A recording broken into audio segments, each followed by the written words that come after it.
Two things that are worrying me. The death rate has gone up by a third in the month of January over the UK to 28,000 deaths, perhaps due to flu and other unrecognisable reasons at the moment.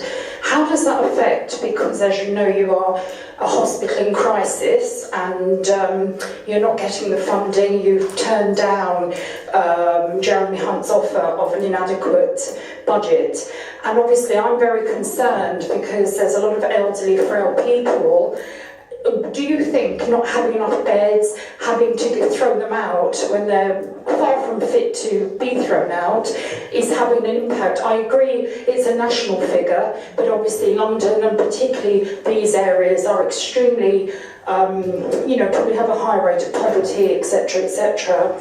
Around the gloss of these luxury apartments. So it is a huge worry because, as you can imagine, I'm getting older now and I'm going to need services and I don't want a premature death. How can you help stop this? Secondly, a very quick question. Our stroke unit has been classed as the UK's #1. Where are you going to put it when you demolish Charing Cross? Are you going to fit it around the 28 beds? Or are you going to have an elective stroke unit where if you have a stroke you might be allowed in, if not, tough basically? Thank you.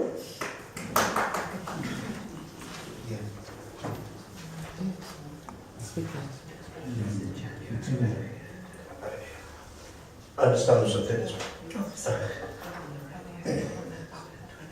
I understand some figures published earlier today, which I haven't had a chance really to absorb yet. In terms of our hospital, of course, you know that it's one of the hospitals that have the lowest mortality for patients who come into the hospital in the country. So I think that's a good thing for us. But it goes back, I think, to an earlier conversation about essentially public health across northwest London and how we can support people to live healthier lives and avoid the need for hospital admission, and after hospital admission, if that's necessary, to continue to live well in the community. So I think it's a system-wide issue which Imperial, as one of the biggest trusts in this part of the world, certainly has its part to play in working with general practitioners, the public health teams within local authorities, Public Health England and others in addressing. It's a difficult issue, but we have our part to play in that. Stroke unit?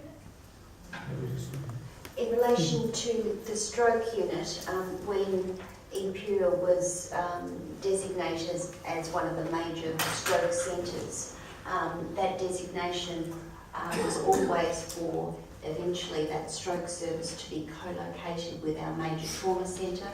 As you know, our major trauma centre is based at St Mary's Hospital, so our clinical strategy has that stroke service relocating to St Mary's Hospital, co-located with the stroke service.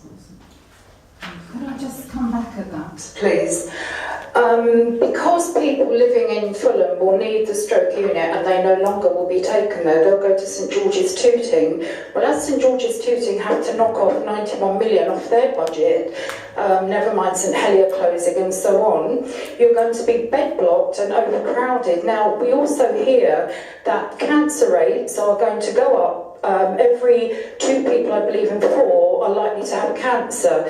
So, of course, as you get older, you're going to have cancers, strokes. Now, with the best will in the world, someone, for example, like Andrew Marr, who was slim as a bone, exercised profusely, ended up having a stroke. A stroke is not mandatory to your lifestyle, not particularly. Obviously, if you don't mind me saying, sir, you're a big chap. You know, should you lose 3 stone? You know, Eric Pickles is a big chap. Should we put him on a diet? So I think that's a bit of a cheap trick. The fact is, the NHS is being flogged off, sold off, demolished, and I would love you all to be really honest. I know personally, Mr. Brown, that it worked beautifully. It worked absolutely beautifully. There were the odd bits and pieces, but the day I saw blood on sheets and dirty bits of cotton with blood on them was the day I knew it was failing under this government. Thank you. think we'll take that as comments.